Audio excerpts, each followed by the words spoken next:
भगवान मनु कहते हैं, जैसे सभी नद और नदी आकर के समुद्र में मिल जाते हैं, वैसे सारे आश्रम आकर के गृहस्थ आश्रम में समा जाते हैं।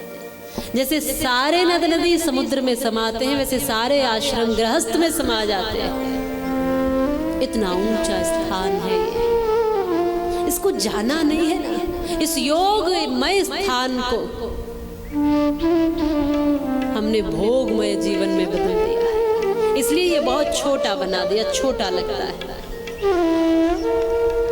तो ऐसे परम स्थान के और ऐसे गृहस्थाश्रम की शिक्षा लेने के लिए तब जनक जी को भेजा है, जनक जी के पास भेजा है। सुखदेव जी शास्त्रों का अध्ययन करके तो आ गए हैं, लेकिन धरातल पर गृहस्थ को जान सके, क्योंकि केवल पन्नों का ज्ञान ही पर्याप्त नहीं है। जीवन में जब इन पन्नों को, इन शब्दों को, इन भावों को उतारते हैं तो कर्म में उतर करके ये ज्ञान अनुभव बनता है, तभी जाकर के आपका अपना कहलाता है।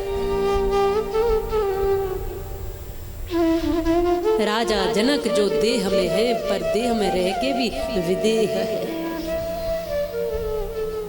कैसे है राजा जनक? राजा जनक कैसे हैं कि वो ये जानते हैं कि ये जितना कुछ भी है वो सब मेरे लिए तो है, पर मेरा इसमें से कुछ भी नहीं है। वो ऐसे वैरागी हैं। वो भोजन भी राजसी करते हैं, रहते भी महल में है, राज्य व्यवस्था भी देखते हैं, युद्ध भी करते हैं समय अनुसार, सैनिकों को, सेना को, सबको पुत्रवत देखते हैं, सब में बड़ा परिवार लेकर के रहते तो हैं, लेकिन उन सब में फंसते नहीं है। ऐसे है राजा जनक। शरीर के साथ जीते हैं, पर शरीर का अभिमान नहीं है और शरीर का ज्ञान है। ये ज्ञान है कि ये मेरे लिए है, पर मेरा नहीं है। इस तरह के वैरागी है। हम कहाँ दुखी होते हैं? संतान मेरी है, पत्नी मेरी, पति मेरा है, संसार मेरा है, ये नाम मेरा है, ये धन मेरा है, सब कुछ मेरा है, और जब मेरा छूटता है तब दुख होता है। जो सत्पुरुष है वो कैसे जीते हैं? ये संतान मेरे लिए तो है, पर मेरी नहीं है। सदैव मेरे साथ नहीं रहेगी, सदैव मैं इसके साथ नहीं रहूंगा। ये संसार सदैव मेरे पास नहीं हो, ना सदैव मैं संसार में रहने वाला हूँ। जैसे सफर करते हुए गाड़ी में एक सीट बुक कराई है, ट्रेन हो, बस हो, कुछ भी हो, हवाई जहाज हो, किसी की भी सीट हो, एक सीट बुक कराई है। अब वो जानता है कि ये सीट मेरे लिए तो है, पर मेरी नहीं, मेरी नहीं। आप यहाँ आए हो, आप जिस बेड पर हो, आप जिस स्थान पर हो, वो आपके लिए तो है, पर आपका नहीं। आप स्वस्थ होकर जाएंगे, फिर कोई दूसरा, फिर कोई तीसरा, और ये चलता रहेगा। आपका कार्य पूरा होगा, आप यहाँ से चले जाओगे, कोई दूसरा आएगा। यही संसार का नियम है। ये जीवन, ये संसार ऐसा ही है। जब हमारा सबका स्टेशन आएगा, सबका स्थान आएगा, हम सब इस गाड़ी से उतरते चले जाएंगे। ये शरीर छूटता जाएगा, जीवन जीवन में मिलता जाएगा, पंच तत्व में विलीन होता जाएगा, और हम फिर आगे की यात्रा करते जाएंगे। कोई और आएगा। जिस घर में आज आप रहते हो ये हमेशा आपका रहने वाला नहीं है। कल आपके बच्चे होंगे, फिर उनके बच्चे, उनके, ये पीढ़ी दर पीढ़ी चलता रहेगा। आप हमेशा नहीं रहेंगे। ये जान गया जो व्यक्ति कि आज राजा मैं हूँ, विदेह जानते हैं राजा जनक, मैं राजा हूँ, कल मैं ही रहूंगा, ये सत्य नहीं है। पर जब तक हूँ तब तक यथावत इस स्थान को प्रयोग करूं, उपयोग करूं, और इससे अधिक से अधिक समाज राष्ट्र का कल्याण करूं, धर्म का उत्थान करूं। ये भाव सबका होना चाहिए। सुखदेव जी राजा जनक के नगर गए। द्वारपालों ने रोका, भीतर प्रवेश सबका नहीं है, परंतु आप एक ज्ञान के तेज से दैदीप्यमान हो रहे श्रेष्ठ व्यक्तित्व लगते हैं, इसलिए अपना परिचय देते हुए प्रवेश कर जाइए। प्रवेश कर गए। फिर दूसरे द्वार पर पहुंचे, वहां उन द्वारपालों ने कहा हम तत्काल सूचना देकर आते हैं। सूचना मिली तो तुरंत सुखदेव जी को अंदर प्रवेश करके लेकर गए। राजा जनक मिलने के लिए आए और उनसे मिल करके वंदन करके कुशल मंगल पूछी। आपका आगमन ही हमारे महल के लिए शुभ है, हम सब के लिए शुभ है, ऐसा कहा। आप तो महापुरुष है। सुखदेव जी कोई सामान्य तो है नहीं, पर क्योंकि जो शिक्षा जहां मिलती होगी वहीं तो भेजेंगे लेने के लिए। सुखदेव जी अपार ज्ञान के भंडार हैं, इसलिए तो वैरागी हो गए हैं, जान गए हैं। लेकिन इस संसार को जानना और संसार में जीना, संसार को जान तो लिया, कोई भी वस्तु है उसके बारे में ज्ञान तो प्राप्त कर लिया। अब ये भोजन है, ये तो पता चल गया कि ये रोटी है, भोजन है। अब भोजन है ये तो ज्ञान हो गया, लेकिन उस भोजन को ग्रहण करना तभी उसका अनुभव हो पाएगा कि ये मीठा है, खट्टा है, कड़वा है, कैसा है। जान तो लिया है कि ये संसार ऐसा है, पर इस संसार में अभी जिए नहीं है ना, इसलिए भेजा है यहाँ पर। जो जी रहे हैं इस संसार को संसार मानकर, संसार को सब कुछ मानकर नहीं, संसार को केवल संसार मानकर। इसीलिए राजा जनक जी ने अपने आप को सौभाग्यशाली कहते हुए कहा, धन्य है आज हमारा जीवन के आपका आगमन हुआ। पर किस कारण से आप आए हो ये बताइए। तब कहा कि मेरे पिताजी ने भेजा है ये जानने के लिए कि तुम विरक्त कैसे रह लेते हो, संसार में रहकर भी संसार से परे।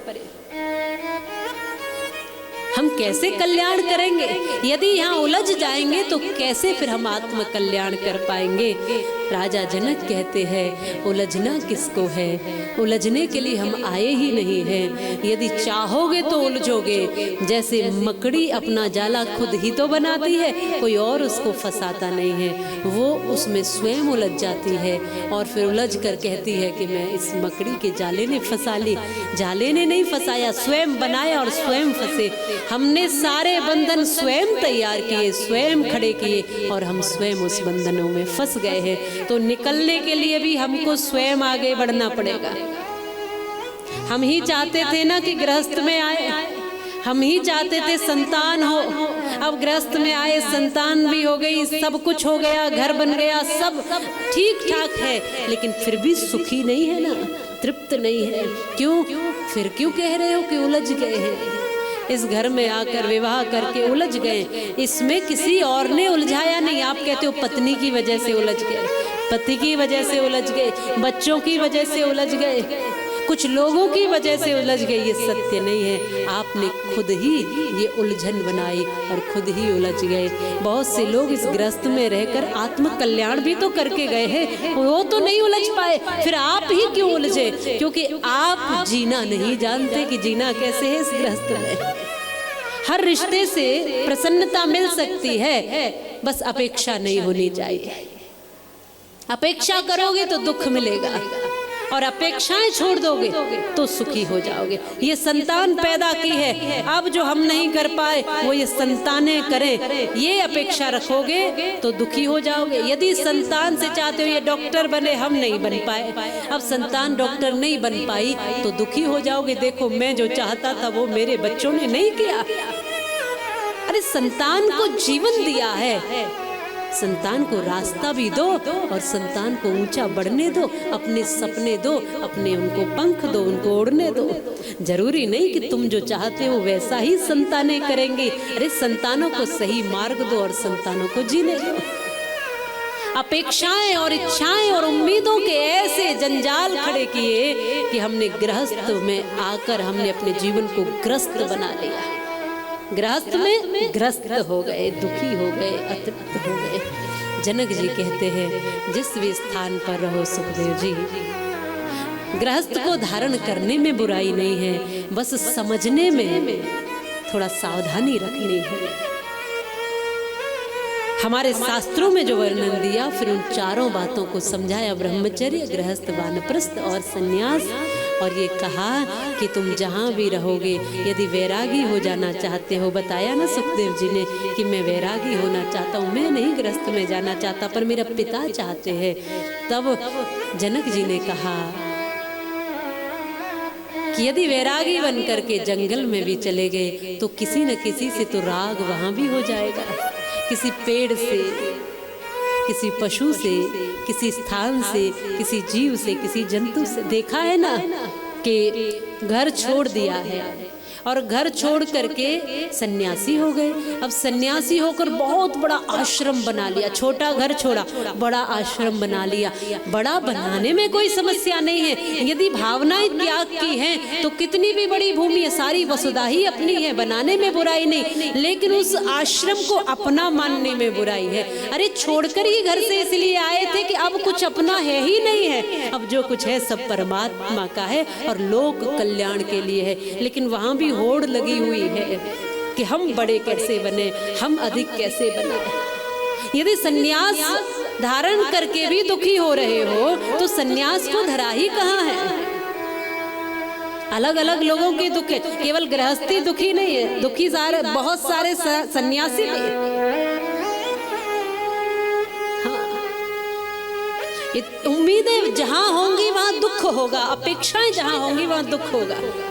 इतने सारे चेले हैं, उस दूसरे के हमारे तो चेले ही नहीं बनते, दुख होगा कि नहीं होगा। उसके आश्रम में तो भीड़ लगी है, लाइन लगी है, हमारे आश्रम में कोई आता ही नहीं, दुख होगा कि नहीं। अरे तुम छोड़ के किस लिए आए थे? इसलिए आए थे कि तुम्हारा कोई 1, 2, 10, 20, 50, 100 नहीं है, तुम्हारा सारा संसार है, तुम्हारे सारे अपने हैं, जो दूसरे आश्रम में जा रहे हैं, जो तीसरे में जा रहे हैं, जो चौथे में जा रहे हैं, जो मथुरा, काशी, हरिद्वार, किसी तीर्थ पर जा रहे हैं, जो इस दुनिया के किसी कोने पर रह रहे हैं, वो सब तुम्हारे अपने हैं, उनमें से कोई और नहीं है। मानो तो है संबंध सभी, मानो तो सारे नाते हैं, वरना सब जीव अकेले ही दुनिया में आते जाते हैं। जब तक अपेक्षाएं रखोगे तब तक दुख होगा। अब बाहर से चोले से वैरागी और भीतर वैराग्य नहीं जगह, कमजोरी रह गई तो दुखी होंगे ही होंगे। घर तो छोड़ा मगर मोह तोड़ा नहीं, और कामनी छोड़ दी काम छोड़ा नहीं। अब पत्नी तो छोड़ दी, गृहस्थ तो छोड़ दिया, लेकिन काम अभी भी लिए घूम रहे हो तो क्या छोड़ा तुमने, बताओ। घर छोड़ दिया लेकिन मोह अभी भी है अंदर, तो क्या छोड़ा? कुछ नहीं छोड़ा। घर तो छोड़ा मगर मोह तोड़ा नहीं, कामनी छोड़ दी काम छोड़ा नहीं। फिर उसकी स्थिति कैसी है? स्वान धोबी का घर का न रहा घाट का, क्योंकि बात तूने ऋषियों की मानी नहीं, और कपड़ों को रंग के भी ईश्वर की भक्ति न हो तो समझो वो कोई ब्रह्म ज्ञानी नहीं। काहे का ब्रह्म ज्ञानी? इसलिए बाहर का विषय नहीं है, ये अंतर का विषय है। अंतर से यदि तुम जहां भी हो, यदि तुमने त्याग की भावना समझ ली, जीवन को समझ लिया, तो तुम हर स्थान पर सुखी रह लोगे, और नहीं समझा तो फिर जंगल में जाकर भी दुखी रहोगे। जंगल में जाके भी कब्जे ही करोगे, ये स्थान मेरा, या मैंने तपस्या करी है, मैंने यहाँ पर अपना आश्रम बनाया, मेरे पेड़ हैं ये मैंने लगाए हैं, ये मेरे पेड़ लगाए हुए इसलिए मैं ही फल खाऊंगा, ये मेरे चेले हैं, ये मेरे हैं, ये मेरे हैं, ये मेरे। अरे मेरा मेरा छोड़ने के लिए तो सब छोड़ा था, अब भी मेरा मेरा ही है। आज सुखदेव जी आप वैरागी हो जाना चाहते हो, पर आपको अनुभव क्या है इस संसार का? कल को कोई स्त्री जंगल में आकर मिल गई और आप मोहित हो गए, भ्रमित हो गए, फिर क्या करोगे? नहीं नहीं, पहले जानो इस संसार को, पहले नजदीकी से देख लो, बारीकी से अनुभव कर लो इस संसार का। अरे सुंदरता को देखा ही नहीं जिसने, वो मोहित क्या होगा? पहले सुंदरता को देखो और फिर सुंदरता के पीछे की असलियत भी जानो कि सदैव रहने वाली नहीं है, आज है हमेशा रहने वाली नहीं है। इसलिए कुछ छोड़ना नहीं है, न घर छोड़ो, न घर भूलो, न जग छोड़ो, कर्म करो जिंदगानी में, रहो दुनिया में तुम ऐसे कमल रहता है पानी में। ऐसे रहना है जैसे कमल पानी में रह रहा है, खिल रहा है ना कीचड़ में, क्योंकि कीचड़ में मिला नहीं है, उससे ऊपर खिला हुआ है। कीचड़ है, क्या फर्क पड़ता है? फूल का काम, कमल का काम खिलना है, वो अपना काम कर रहा है। कीचड़ अपना काम करे, संसार अपना काम करेगा, आप अपना काम करोगे। हो नाव तट से बंधी लहरों की मनमानी न हो, नाव को उस पार जाने में परेशानी न हो। देख माझी याद रखना कोई नादानी न हो, और नाव तो पानी में हो पर नाव में पानी न हो, नाव में पानी न हो। ये तुम जो रोते फिरते हो ना, शादी हुई है जब से आंसू बहा रहा हूँ, आफत गले पड़ी है उसको निभा रहा हूँ। ये जो पत्नी तुम्हें आफत लगती, आफत लगेगी ही यदि नहीं समझा तो गृहस्थ को बोझ लगेगा। जिम्मेदारियां फिर बोझ बन जाएंगी। माता पिता बोझ ही लगते हैं यदि माता पिता की महिमा नहीं जानी तो। और बाहर की बात छोड़ दो, अपना शरीर भी तुम्हें बोझ लगने लग जाएगा अगर ये भी नहीं जाना तो। थोड़े दिन बीमार पड़ते हो तो शरीर भी बोझ बनने लग जाता है ना। शरीर के बोध से जो ऊपर उठ गया, मैं शरीर ही नहीं हूँ जो हर समय इसी के लिए रोता रहूं। मेरा पैर कटा है, मेरा हाथ कटा है, मुझे समझ, मैं शरीर ही तो नहीं हूँ, मैं विचार शक्ति हूँ। अरे शरीर अपाहिज है लेकिन विचार अपाहिज नहीं होने चाहिए। शरीर कमजोर है पर विचार कमजोर नहीं होने चाहिए।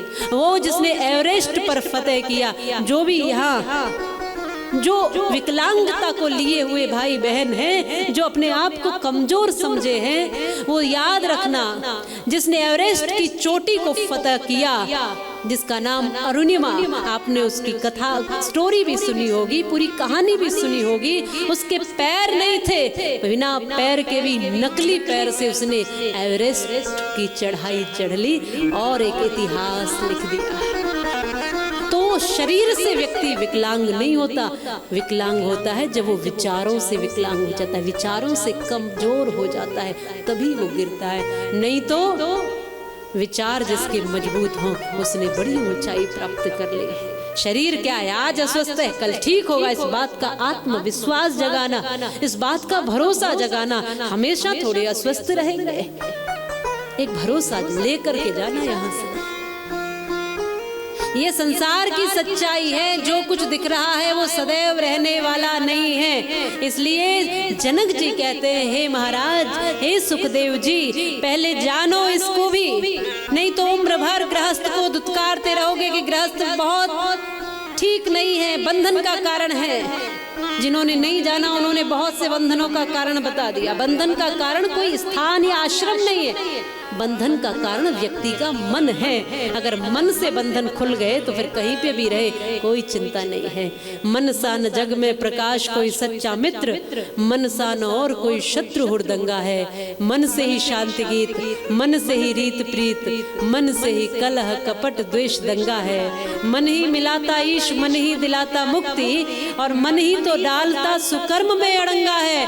मन है मरीज तो लजीज कोई चीज नहीं, मन यदि चंगा तो कठौती में ही गंगा है। मन यदि चंगा तो कठौती, यहाँ गंगा प्रकट हो सकती है, यहाँ सब प्राकट्य हो सकता है। मन चंगा है, मन से ही बंधन है और मन से ही मुक्ति है। मन के जब तक बंधन है, ये सभी भीतर से उलझने, तब तक बंधन में हो। मन से जिस दिन आपने मान लिया कि मैं आया नहीं हूं यहाँ फंसने के लिए, मैं तो स्वयं ही मुक्त हूँ। रोना मेरा स्वभाव नहीं, मुस्कुराना मेरा स्वभाव, आनंद मेरा स्वभाव, जीवन जीना मेरा स्वभाव है। यह बात आज जनक जी ने गुरु बनकर समझा दी। समझने का भाव हो तो हर पल आप समझ सकते हो। प्रथम गुरु तो माता पिता होते हैं जो बहुत सी अच्छी बातें समझा देते हैं। समझने का और सीखने का भाव और जिज्ञासा हो तो जहां भी जाओगे वहां कुछ न कुछ सीख जाओगे, समझ जाओगे। और मुक्त होने की भावना हो, तृप्त रहने की भावना हो तो जिस भी स्थान पर रहोगे वहां किसी से अपेक्षा नहीं करोगे लेने की, अरे कुछ देने की भावना ही बनाओगे। लेने की कोई किसी से उम्मीद नहीं करोगे। इसलिए संत जहाँ रहते हैं ना, वहाँ फूल की तरह हल्के रहते हैं। उनको ना ज़्यादा स्थान चाहिए, ना कोई किसी जगह पर कब्जा चाहिए, ना कुछ यश ऐश्वर्य चाहिए, बहुत कुछ नहीं चाहिए होता है। हाँ, सब मिल जाता है वो अलग बात है, वाह वाह रे मौज फकीरा दे, सब मिल जाए वो अलग। 56 भोग है तो 56 भोग खा लेते, रूखी सूखी है तो वो भी ठीक, उसमें भी राधे कृष्ण गा लेते। खूब शाले दुशाले उड़ाओगे आप तो वो भी ओढ़ लेते, लेकिन कुछ नहीं है उसमें भी आनंदित। बड़े बड़े महलों में आपने रख दिया वो भी ठीक है, और कहीं झोपड़ी मिल गई तो वो भी ठीक है। इसलिए संत वो है जिसने संतुलित कर लिया अपने जीवन को, फिर चाहे गृहस्थ में रहे, चाहे सन्यास में, चाहे वानप्रस्थ में, चाहे ब्रह्मचर्य में, जिसने संतुष्टि प्राप्त कर ली, संतोष प्राप्त कर लिया, संतुष्ट कर लिया अपने आप को, फिर वो जहाँ भी रहेगा वहाँ तृप्त रहेगा बिल्कुल पूर्ण रूप से।